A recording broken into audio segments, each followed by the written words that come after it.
for coming, and then we'll get the rest of the meeting. You zoning applicants know better than to apply during the time and use of conways.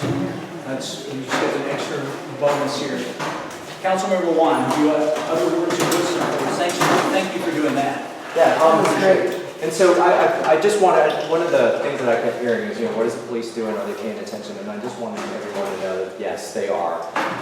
And it was a no, when I sent the email requesting them to be at this meeting, the immediate answer from everybody was yes. Chief Turner would have been here himself, but he's on vacation. So I was going to ask him to come back here. So anyhow, but they are paying attention and are looking for ways to partner with the community. Virginia-Highland is a very strong public safety effort.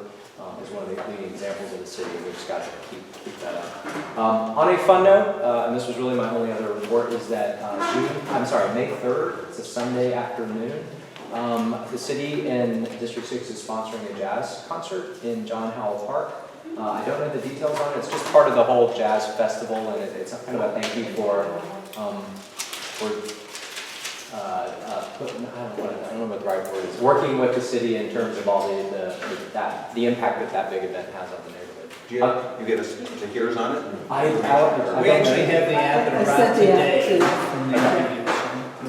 Sometime in the afternoon. Okay. Well, we'll get It's to at the Barnett end on the upper. Starts at 6. The concert starts at 6. Does it? I think You got so. something you can send me?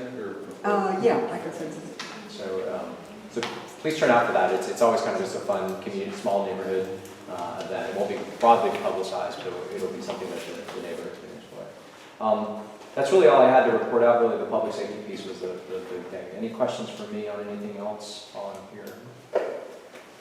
I saw some people surveying, and I was like, "Who's that? The infrastructure bond implementation already?" And I know it's not, but Well, so let me tell you a little bit of timeline on that. We are supposed to, a council, vote on the specific project list by our May 2nd full council meeting. And what that does is that authorizes finance department to go out to the bond market and try and sell the bonds. That would be the project list that we have to attach the project list to the indenture paper, so that's why we have to finalize that. While we think the funding from the bond will be later this summer, early fall, we understand that we could probably start breaking ground on some of the shovel-ready projects that during the summer, and then get reimbursed for that once the bond funds come. So yes, you probably might start seeing some work as early as summer for the infrastructure bond. Are any in our neighborhood shovel ready? No. The ones I was looking at the list earlier, the big ones are going to be the traffic signal replacements along Monroe, as well as some of the school flashers and the pedestrian safety for that. The big one for Virginia-Highland is going to be the Monroe Drive project. That's a little bit, yeah. That's It's going to be. Is that it? Is the fire station? Yes, the fire station, I think it's $699,000 for Station 19, which more than covers the actual construction cost of it. Someone was telling me that there might be a call tonight about it, but I was not aware of that. But I think we're still going to try and raise a little bit of money for some of the extras that the firemen need. That was exciting to get that accomplished. Yeah. All right, sir. Thanks All right, for thank coming. y'all. Appreciate it. Let me know if you have anything else, okay? Thank you so much. We'll read Yes. yes. All right. On to, there are no other city officials here. That'd be amazing. Let's move on to licensing, and the first one up is 887 Amsterdam. And that would be you, sir. No.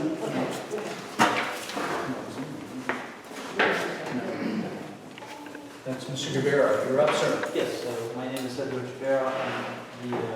I'm the reason for the appliance for the variance to extend an existing wall that is currently at 2.2 feet away from the property line. Your address, sir.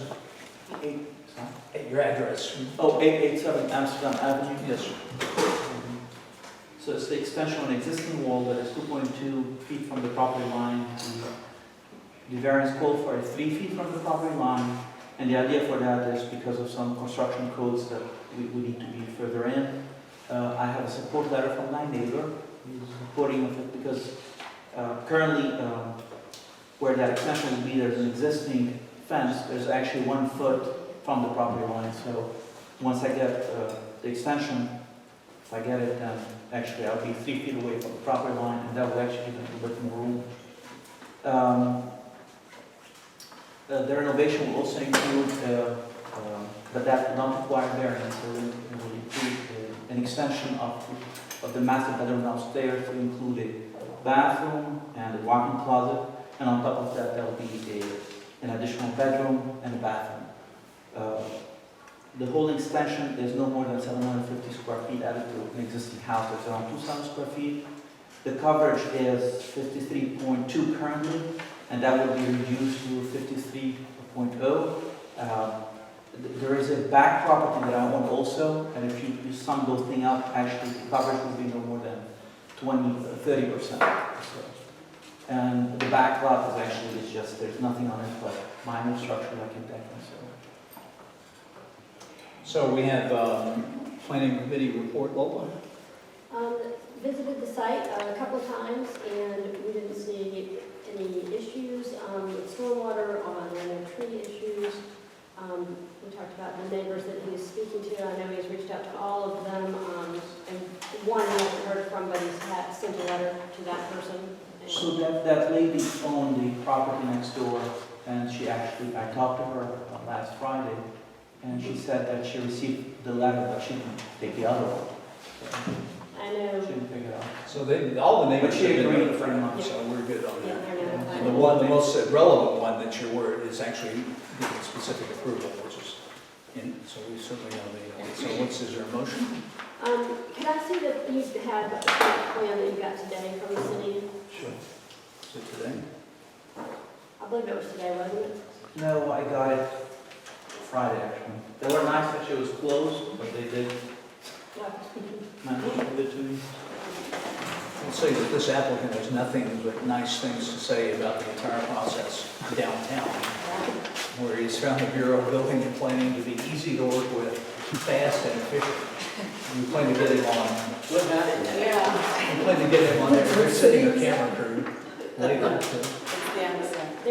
They run out of ink down at the city. So what was the date of? 410. 410. Especially right where So the motion is, what the motion is to approve move to approve the, what's the number? 15047. Based on a site plan stamped and dated 4/10/15. Are there a second? Any questions from anyone? Board, anyone have any questions for this applicant? No, I'm no sorry. questions, but a quick comment. Thank you for decreasing the lot coverage. And do you need this or can I keep this one? No, you could. Thank you. All those, absent any further comments or questions, all those in favor, please raise your hand.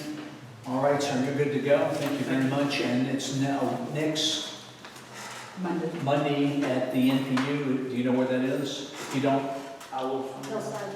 Okay, you'll need some real directions for that, and we'll send you a link to it. Okay. If you just look up NPU app, they have it, directions there. The next one is. Yep. You're good. You're welcome to say. B15061 664 Coolidge. Mr. Arnold. Yes. I'm gonna present here too. I like it. Do it. Okay. It's a turn. I'm Mark Arnold. I'm the architect for Monica and Michael Lage. My address is 1126 North Highland Avenue. The Lages live at 664 Coolidge Avenue. And we are planning a second floor addition within a reconfigured roof line. This is the existing front elevation. That's the proposed front, existing back, proposed back. This is the existing driveway side, and that's the proposed driveway side. This house currently encroaches into the front yard setback. It's 24.6 feet from the property line, and it encroaches on the side yard setback. It's 2 feet from the property line. And variance is necessitated because of the existing encroachment. We were adding a wooded area within that existing non-conforming portion. We're also bumping out the back, but that portion of the addition does not require variance. The Lages and I have met with the planning committee, and the site slopes down towards the back. It's kind of wet and moist down there, so taking planning committee's advice, we're showing the addition of at least 2 trees. I'm actually showing 3 trees. I talked to a landscape architect, but they haven't been there yet. But I'm showing a swamp white oak, and then 1 to 3 river birches at the low corner. And we will refine that for the site development drawing, but there will be at least 2 trees. I have this is a revised site plan with the trees on it, stamped today by the city, April 13th. I have a copy for the board if they would like it. Monica and Michael have met with all the adjacent neighbors, highlighted in blue, and I have a 1 sign letter, and the others are proofs of mailing. So can you give Jess the signed letter and just the proofs of mailing with the addresses? I think she had those the other day, didn't have the addresses down. We knew she'd mailed them to at least 6 people in Virginia-Highland. We didn't know. So we needed to nail that down. And I appreciate the trees, that's what's going to be needed. There is 1 tree being lost in the buildable area, it's unavoidable. But this is going to have this is the best we can do, because there's actually an intermittent stream back there. There's actually 2 trees being lost. One's a 6-inch tree that we thought was on the neighbor's property, but it's on our property. Thank you for that correction. Where is that? They're noted with the X. So in the back left, back there? No, they're both beside the addition where the driveway comes down. And Okay. they're noted on the site plan that I gave Jess. This is an updated survey that not only has the trees, but it's a different surveyor. It's a little more comprehensive than was initially submitted because it has the ground contours. And it's an odd site because the property line is a shared driveway. The property line comes 2/3 over on the driveway.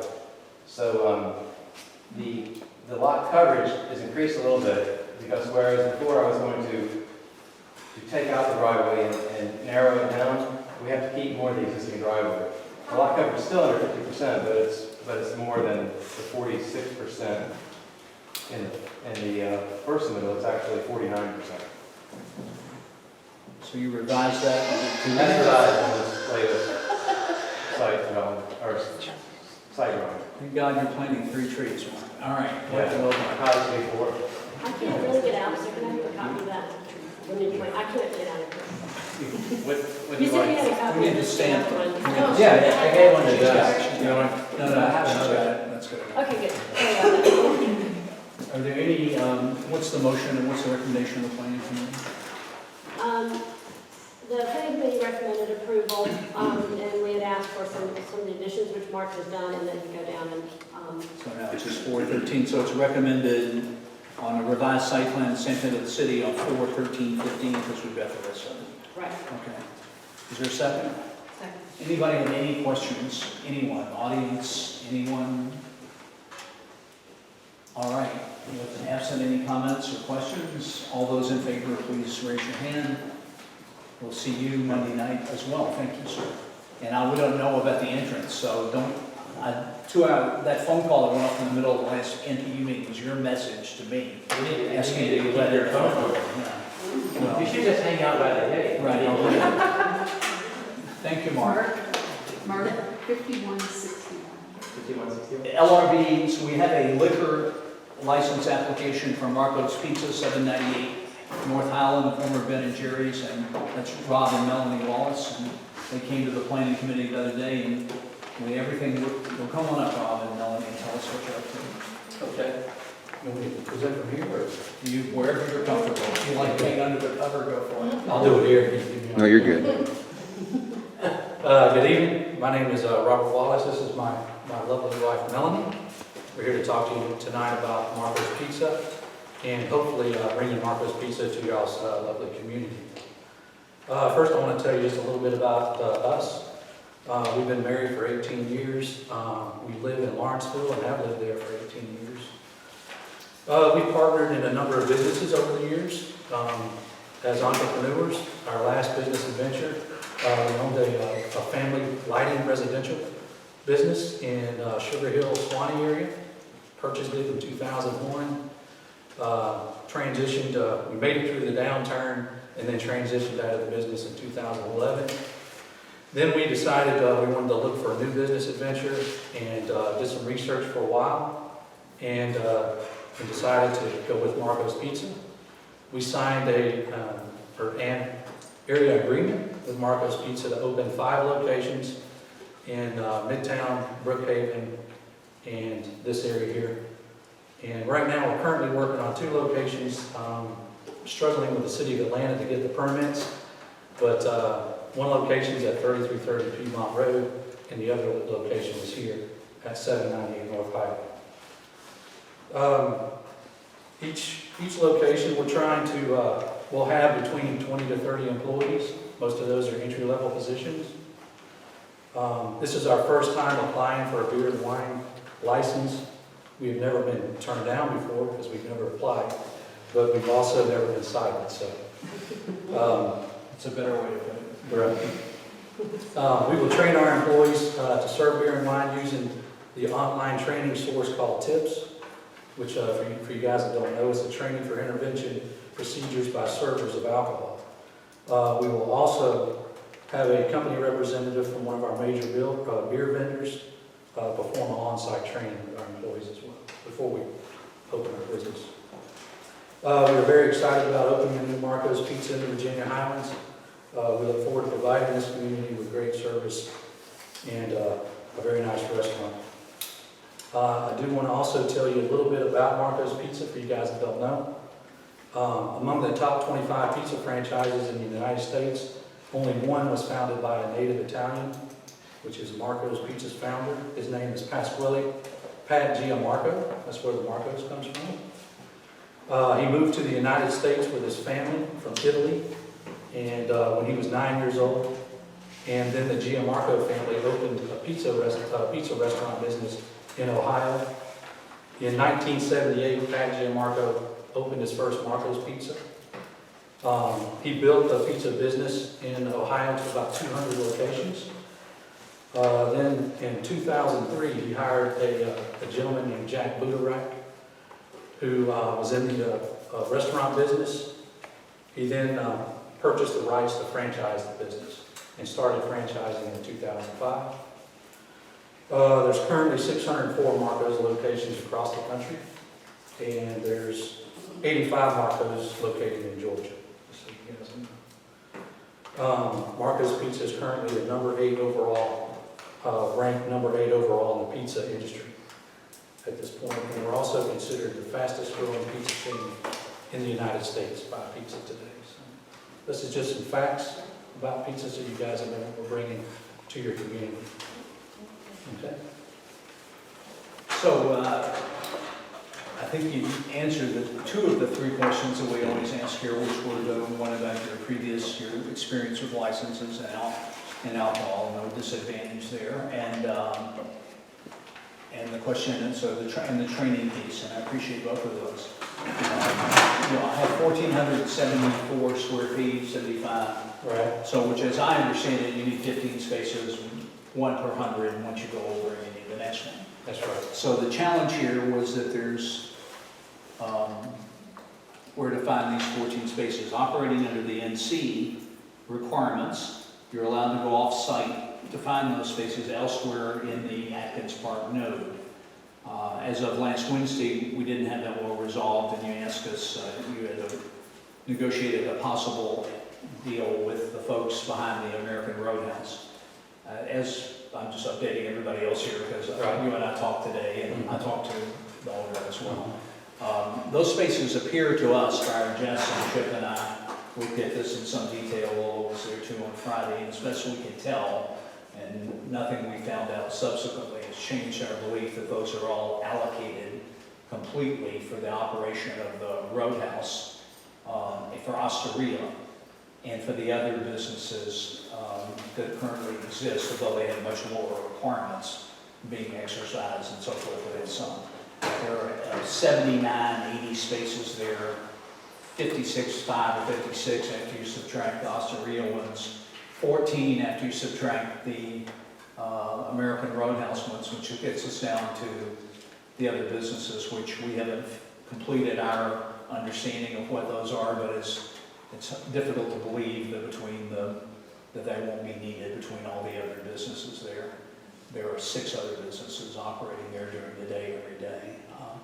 So the challenge remains where to find these 15 spaces inside the node. And I don't want to be disingenuous about this. I mean, to our knowledge, since Jess and I have walked most of them, this is our idea of a hobby, this is walking around parking spaces in the node. I think, to my knowledge, the only ones available are the ones across the street there. But I know you went down to see planning today. Did they illuminate you in any way? Fortunately, no. Yeah. They did lead me to another process that I have to go through called a special exception application. For checklist. what? And what that's for is for off-site For being parking. off-site parking. And The just so I problem- can, Yeah, I'm sorry, go ahead. just so I can clarify real quick. So I'm up against 2 different things. So first off, in order for me to get a permit from the city to do the construction, I have to have 1 parking spot for every 100 square feet, which means I have to have 15 spaces. During your hours of operation. Yes. That's right. Which I have to get this permit for, Right. a special allocation permit, okay? The other challenge is for the beer and wine, where I also have to have the 15 parking spaces. The So- same 15, not the same 15. The same. The same, it can be the same 15, you know? Yeah, it is the same 15. So just so I can clarify what Jack and I's our conversation is that I had someone who was willing to give me that agreement, parking agreement. Right. But after him looking into it, it doesn't look like that agreement's going to be valid, or that I can use that agreement. So what I've been working on and what I've started my own business in trying to get the business in here was on that agreement, and from what my landlord has told me what I can do. Now I'm down to this last piece, and I'm not sure where to go in order to get these 15 parking spaces. It's a city requirement, and I either need some direction from you guys, or I'm gonna have to go back and figure out what I can do. And I'm also probably gonna have to put off the 20th NPU meeting until I get something worked out. I think the latter one is the least of your challenges. I honestly, I don't, Lola made the remark in here because y'all made a nice presentation, and I think the store would be a good fit, and this illustrates, not that you want to hear, not that you're likely to be feeling very philosophical about this. This illustrates the challenge that exists in the neighborhood and has for 20 years, is that the neighborhood was built in an era of mass transportation and few cars, and a walkable bus and streetcar-driven neighborhood, and they do not exist anymore. Now it's pretty much cars, although it's starting to make a comeback. And our master plan envisions bikes and walkability because we can see that glimmering in the distance. But the current law right now is based on the statutes that we've cited, and it contemplates the parking. And that's the only control that the neighborhood has. If we crack this door, I simply see no fair way to stop it from cracking wide open, from being obliterated. And it has nothing to do with our opinion of y'all or opinion of the business or anything. We operate by the code and only the code. So I think the only place that I know of is to go across the street and try to see if they're available there. And they may be available there. You saw my startled look when you showed me your lease the other day, and I was startled at the extraordinarily, what I thought, low price. So I'm not trying to, we have no interest in this. We just are abiding by in where you get the spaces. But I do not see, my firm opinion is that there's no way that I personally, I certainly don't speak for this board, but that I would personally concede to make an exception for this. Because I don't see how if we make the exception to y'all that the people that rent the theater behind you aren't next in line saying, well, look, here's the principle, and so I don't see it. So I think it's across the street. And if you think we don't feel the pain and the difficulty here, we do. Lola remarked it out loud at our meeting the other night. I don't see the solution to this at hand. And yet I feel confident we can't give, and I can't imagine there are 2 people that are nicer and make a better presentation than y'all have made. So this is not, all I can tell you is what we said the other night is, this is what we believe. This is the code we stand on. Everything we think is on the table. There is no other agenda whatsoever here other than this one, but this one is a really critical one. And I'll just point out that the code that we changed from the preceding code to this would have just ruled this out instantly. You would have had to have them on this site, and it would have, maybe that would have been better. You wouldn't have wasted your time if that's what it's coming to, but I don't know how to resolve this except to go across to the one spot across the street. Or, and I'm not, believe me, I don't even want to discuss this. You just asked me what possibilities. If Roadhouse wants to, they close at 3, but if they want to renegotiate their lease and have them not operate, eligible to operate their business, that's a choice of the landlord now, till after 3, and y'all want to operate at 3, then 41 spaces become available at 3.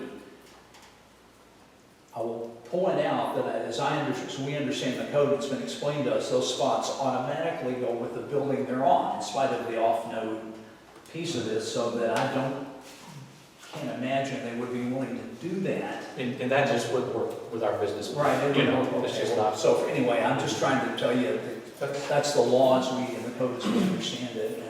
And Can I reiterate one other thing? yes, sir. That our business model is 60% of our business is delivery, and 30% of our business is carryout. So the 15 spaces that we're talking about is for 10% of our dining business. So we're talking about trying to get 15 spaces for 10% of our business that might not even be 10% in this area. Our whole plan in bringing Marco's to this area was we were banking on the people walking Friday and Saturday nights out in the area and bringing beer and wine to it just in case people wanted to have beer with their pizza. So this is not really, across the board, it's not Marco's business plan. This is something we were trying to work out. So, I could have easily just drafted the whole thing and did it delivery carry out, and I wouldn't have to be in this scenario, but. No, that's right. And originally, the always reliable social media that unsurprisingly had it completely backwards and predicted that that's what your model would be. I do understand that's correct. I believe that's correct. If you don't have any seats there and it's all takeout and dining, then your requirement, you're no longer a restaurant, you're not selling beer online, your requirement drops to virtually nothing. And so that would be another way to do it. And Well, how did Yodely Mobley get their deal? They've got a special exception. well, they got a special exception with a whole host. The attendant challenge in the city of Atlanta, and I don't know enough of that national code to be sure in the city, is that the exceptions that are granted and the variances that are granted go forever with the space. So, y'all being lovely people and being evidently sincere and having everybody looking around thinking, God, this is terrible, has less resonance than it would if the fact is in 5 years it were a big success and you sold it to what could be anybody who was not lovely and did no longer about it. So we've learned ever so hard way, not that it's permanent when you grant. So Mobley got theirs because A, they weren't preparing food on service. They had ready-made yogurt coming in that they were hooking up. They got a series of conditions that included no stoves, no sinks, no ability to prepare food on site. And because they had a product that, by definition, it melted in about 4 minutes, so you pretty much get it, eat it, and get the hell out of there. So we weren't too worried about people parking and living in there for hours. And even that was a debate, as Mr. Christie, who lives behind them, will tell you. And that wasn't a slam dunk, but they convinced us after we came up with a list of conditions about as long as your arm, because, so I don't think those will work for you. But if you wanted to switch to takeout, I think they'd be fine. We have two, along with Mr. Christie, two great zoning experts here. I don't see why they wouldn't. I think they'd be fine if they went to. Retail is grandfather. Well, first of all, you're retailing your grandfather. Secondly, even so, I think the spaces, I just don't think it's an issue. That would reduce your staff to prep. Could you also look at a different combination too, because maybe if you did less seats in there, then you would need less parking spaces, if you wanted that, a combination. They don't have any. And they, although that one, getting a few would be, obviously the task gets more doable. And if you didn't open, if you didn't do it till after 3, it becomes doable at the risk of losing that if Emil who runs the birdhouse decides that he wants to snatch them back. But But that minimum number of seats, though, of like 40 seats. and if you cut down, It doesn't go. it actually doesn't, remember we talked about that, it doesn't go with the seats, it goes by the square footage, and that's the challenge. That only applies for the beer and wine license. That's correct. Yeah, so for the beer and wine license, you have to have 40 seats, so that's what we were planning on from the initial, that was a business plan. So, You're getting it as a restaurant, correct? You apply for the alcohol license as a restaurant? Yes, ma'am. Jack, Yes, ma'am. can they have BYOB? No. Okay, I'm No, sorry. you can't be certain, sir.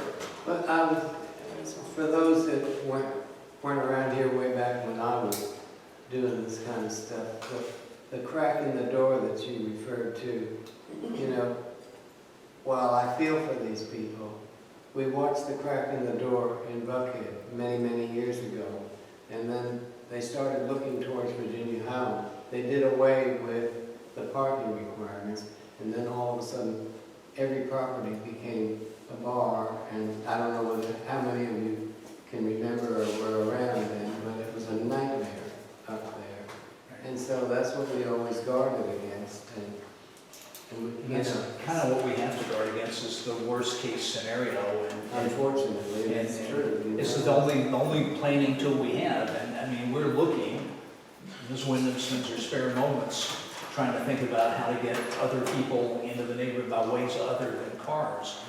And we would love to have, if that occurs, if we can ever get that to happen here, it may be that over time we can try to approach this problem a little differently. I don't know. That's why I'm going to bite my tongue.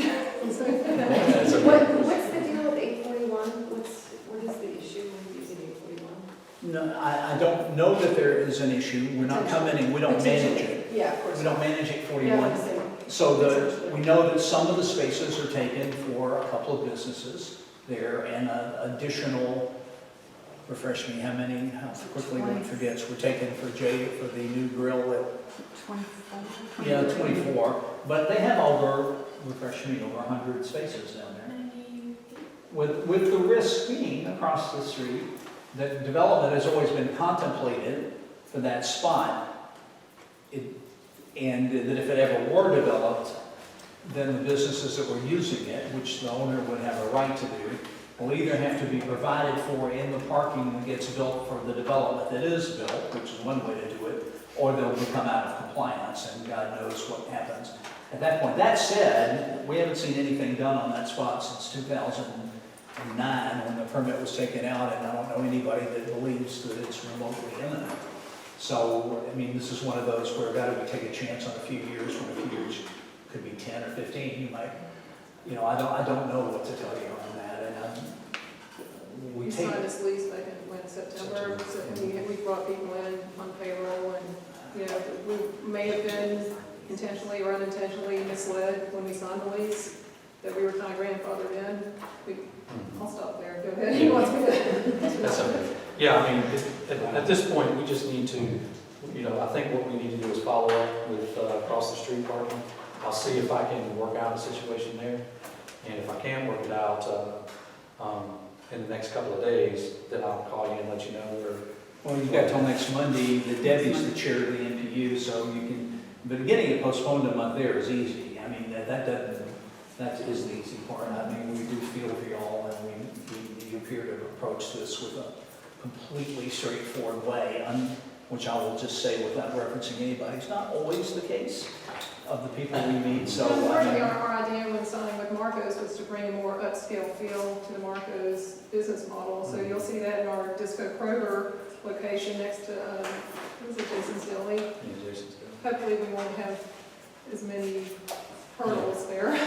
Yeah, there's plenty of parking. They have a parking lot, they have a parking lot the size We'll of have this traffic neighborhood. to go with there. Yeah. I mean, So these are the first if two. we brought that into Virginia-Highland, we could make that part of it, All right, let's leave it at that, and we will thank you for coming. I know you all came from Lawrenceville and sat through the crime meeting, and I appreciate it. Oh, yeah. Learned Yeah. Learned a lot. And if we have any inspirations, we'll be in touch, and just let us know what's going on. Okay, All right. we'll do that. Thank you.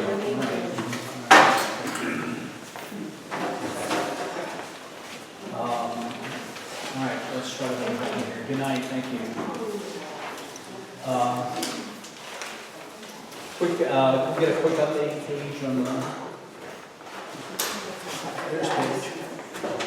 On Summerfest, which is Summerfest is coming along swimmingly. Unfortunately, we don't have any musical acts to announce at this point. We usually don't at this point, we usually don't until, within the month of the festival. But things are coming along nicely. We've got, the city is in. We've got some great new activities coming up for Kids Fest, thanks to Jennifer Keenan and Megan McCloskey. It's going to be great this year. Volunteers. We still need volunteers. We're tracking like we normally do. We're about 40% full right now. Which is actually really good. It sounds I wouldn't like. say really good, but It is. it's average. For us, it's good. I'm not spending sleepless nights yet. No. But we'll continue to encourage people to sign up, and we'll get there before it's all said and done. We're thinking about doing some, moving around some of our staging for the logistics vendor. And I'm going to talk to the neighbors about that and see if we can snuggle up to them and see if they'll let us move it around so that we can get better access to people to John Howell Park and use that area more. Because right now, the past few years, it's just gotten blocked off from booths and vans and all kinds of stuff. So we want to open up space so that we can use John Howell Park a little bit more. We think that'll be a big hit, especially with people trying to eat and get out of the street where they're getting jostled. So We plan to have another bike alley again this year. We're just trying to work through exactly where we're going to put it. The church was not an ideal solution last year, and so we've got some other alternatives we're looking at. But we're pretty committed to doing that again this year. I think it's a great service. Very great. Okay, so why don't we plan on as usual, a pretty detailed look in May, which will be a full 3 weeks out. Plenty of time to change lots of stuff at that point. So lots of We love changing stuff in the last bit. We actually make it close to Are the t-shirts going to look good? I'm just kidding. Okay. The t-shirts are going to be awesome. Great answer, great We've answer. got somebody working very hard on that. And no matter what, they will be awesome. Tour of homes, a quick report from you, Angelica and Ryan. Anything you want to say? We're working on the tour of homes for you. It seems far away, but it's not. It's not, but we're looking for houses right now. We've got several leads. I mean, we've got 8 homes right now that were people we called out to last year that said, call us this year. So really would love 3 of the 8 to say yes, like on the phone this week. That would be so great. I've got like 4 callbacks on there, so. And then we are going to have our big kickoff meeting this week on Thursday evening, hopefully. And our committee still needs a few members. We need, especially, we have a little hole in our sponsorship committee. So if you know of anybody who is good at asking for money, donations, send them to us because we absolutely need some bodies to make phone calls and be on that committee. The only thing I'd add is that we're putting the focus on profitability this year. We made about $10,000 last year, but only 1,000 of that showed up as profit. And so we have, we've created some extra sponsorships to help cover some of our costs that we have, but we're also taking a look at where we can be more profitable, cut some expenses. I didn't follow that as far as you guys had a net profit that was actually followed, and what you just said, that was. No. We made $10,000 more last year. Oh, I see. I thought But it we was- were only $1,000 more profitable than the previous year. Okay. So we spent $10,000 to make $1,000. And if we hadn't had such a lot of attendance, that would have been an issue. All right, On to John, we got some repairs done in John Howell Park, praise God. David, please. Yeah, so real quick, last Thursday, city sent contractors into John Howell and they did repairs in the children's playground area. So they completely replaced the suspension bridge, 2 railings, one of the wheels that the kids spin for a driving a ship type of scenario. They fixed another swing and they fixed a monkey bar.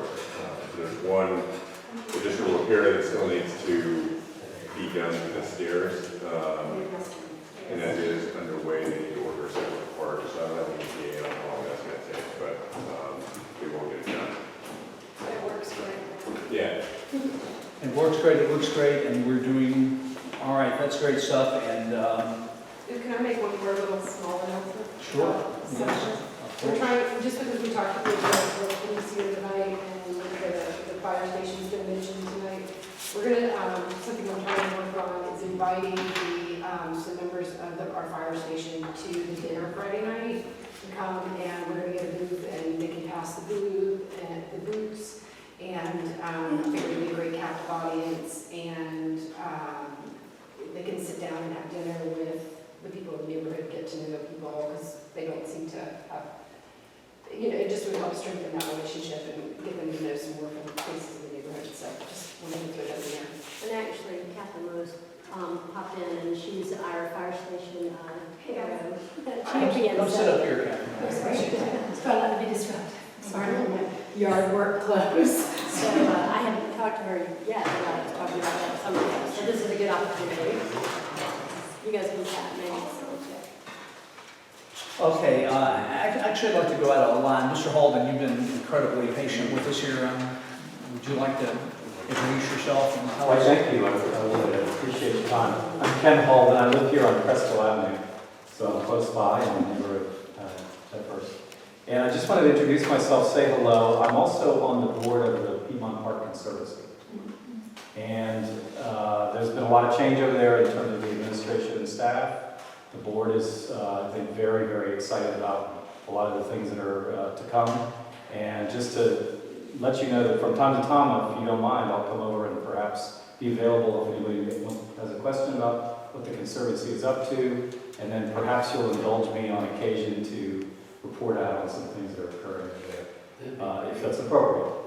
The only thing I'll add about the calendar coming up is the Landmark Lunch, which is a big fundraiser, is in May 15th, and we welcome anybody who'd like to attend that. It's during the afternoon. It's a Friday afternoon this year. It's up on the promenade near the Legacy Fountain. Wonderful occasion, and it should be an interesting topic because we've got urban planning, Kevin from Midtown Alliance, Mark Toro, ULI, that sort of focus. So it might be of interest for everyone to hear the panel session that'll be led by Maria Sapora. So that's all I have. I'm glad you're here. This is really good because we try to get the park involved, and Right. you're actually, maybe not you personally, but the park is one of our people we want to call out to see if you want to be involved in the tour of homes, for example, Sure. because there are a lot of families here that I personally buy a whole pass every summer and didn't know how marketing goes there at the park. If they give back to the separate communities on their projects, or Well, I certainly won't have all the answers, but I can be a conduit. The staff, okay. has to stay focused on what they're focused on. And one of the observations I've made is from the board is who's going out to the Civic Association meetings, not just this one, but all the ones in the near neighborhood spaces. And couldn't the board be that liaison? I probably won't have many of the answers, but I can certainly go pursue them on behalf of and be that sort of conduit. So I'd be glad to talk further about that sort of situation. I was unaware of that need. Yeah, we love it. I mean, there's just so many new families moving here, and that is, our big resource. A lot of moms do exercise classes down there and stuff like that. I don't know what they're called, but those promotional signs that hang from the lampposts, like along Monroe, are those controlled by Piedmont Park? I don't believe they are. I believe those are city elements. I know that from when I worked in some other city business, that the Conservancy itself does not Doesn't manage that. have rights over that. But in any case, just that's all I had just for a minute to introduce myself. And I Hopefully apologize I'll- for not introducing you earlier, not that you didn't enjoy every minute of it. We'll never assume that. You know, I do appreciate you coming over here. In fact, as you know, for a variety of reasons, going back to a breach a dozen years ago,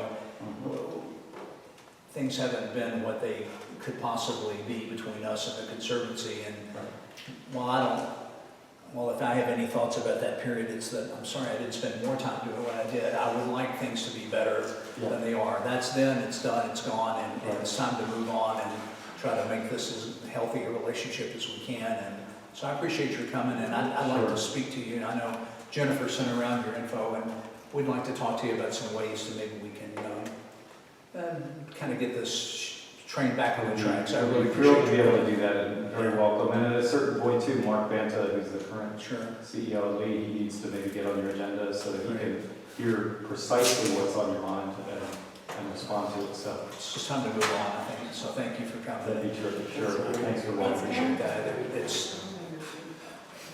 It means more to us than you can possibly know, Well, actually. I'm glad you feel Thank like you you for got it. doing that. Thank you. And please stay for every minute of this meeting. But if you need, it's only my way of saying if you want to go, I don't take offense. But I mean, I'll listen to it. you're very welcome to stay as well. I think we have one other issue. I wasn't sure what, there's a lot going on today, but in preparing for this meeting, Lola, you had an additional item, I think, from planning. Right, I sent around an email earlier, and hopefully you all saw it at our last board meeting. We talked about some of the action items out of the master plan. Specifically, I'm talking about the residential overlay zoning project that came out of the master plan and was recommended that we start that process as soon as we could, because it's one that will take a little bit longer. So we have an estimate from Canvas, which is Market Plus Maine, which is now called Canvas. That's Aaron Portman. And last month we approved phase 1 of that. And phase 1, as I sent it around, of that process is to do an inventory of Virginia-Highland and its attributes and characteristics and built environment as it is today, as part of the foundation for then doing the next 3 phases if we choose to go forward, which would be to talk to the community and see if there are any overlay zoning that we would like to put on top, similar to neighborhood commercial, similar to the Beltline overlay, to better manage the development that we are seeing that's extensive and intensive in the neighborhood right now. And again, out of the master plan, that was something that the community did want us to look at. So as part of the process, we also need to work with the city to see how residential overlay zoning would be implemented. And so Aaron recommended that in phase 1, we have Bob Zeckler, who was a lawyer for the city of Atlanta, help us in that process, just to work with the city and be in those meetings, so that we can all come to some conclusions about how it might work within the city if we ended up with this overlay zone. So that adds an additional $3,000 to the $7,000 that we approved last board meeting. So I wanted to make a motion that we take that recommendation for Aaron for phase 1 and approve that additional $3,000 for Bob Zeckler. The other 3 phases will not go forward, and it'll come back to the board for approval for those next. So that's a motion for that. Does anybody have any questions? I'll make a motion I'll second it just to get it on the floor. Questions?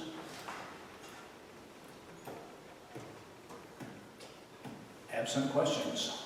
Questions from anyone? Absent questions, I'm ready to take a vote. All in favor, please raise your hand. All right. I think the calendar updates are in front of us. Is there any, I don't think we need to sound them. Is there any new business? Yes, ma'am. There are just 3 things I just want to make sure we're still on your radar. One was the cell tower SAP that I sent to you about a week ago at Piedmont Park for during the festival season. The Verizon wanted to put a mobile cow, which is a cell on wheels thing to enhance the cell service. The second thing was an SAP for the renovation of, I think it's 752 Ponce, which is that yellow former Marco's Pita building that looks like crap now that someone wants to renovate. And both of those, we need to have feedback to the city by the end of next week. So I want to make sure it's on the radar. Well, actually, it's not on my radar, and not to my credit that either one is. I did see the cell tower thing, which I think was a near inevitability, and I didn't react much because the city has never lost the cell tower battle that I'm aware of. Well, it's not putting a permanent tower Right, I in, understand. it's a mobile tower. And the temporary nature of this one makes it almost seem to me a done deal, but is there anything else? I apologize for not. Did you make sure that you understand where it's going to be, because it's right up against the Kegley property? Yes, Is it where it was last year? Yes. I mean, that's where it was last year. I didn't realize we had one last year. Yeah, we did have This one is the last first year. time they've actually had a No, SAP. it came last year and went, and so it's the exact same one, the exact same one. And then the third thing is the CWP projects that Jess and I talked about at the meeting next week. We need to get those back to the city by May 1st. If your projects aren't on the list, they don't get funded, which means they don't get into the CIP or the CDP. Right, and those are items that come up not often, but not never either, so. That's right. And So I just need to make sure that, I will circulate the list. Some of them include things we've done. Some of the original ones were improvements that John Howell that we have since made under the project that we put together with Park Pride, and there are a few others, and a couple of others have been done, but I'll circulate that list add changes. for comments. Yeah, I've started updating it, this from the master plan. I just did a data dump from the master plan project recommendations. Just need to go through and get which ones are actual tangible projects. Great. Okay, I appreciate the late hour, but I'm going to ask board members who can to try to stay for another 10 or 15 minutes. There's an item we'd like to bring up to you in an executive session. Without any other items to bring up, this meeting is adjourned.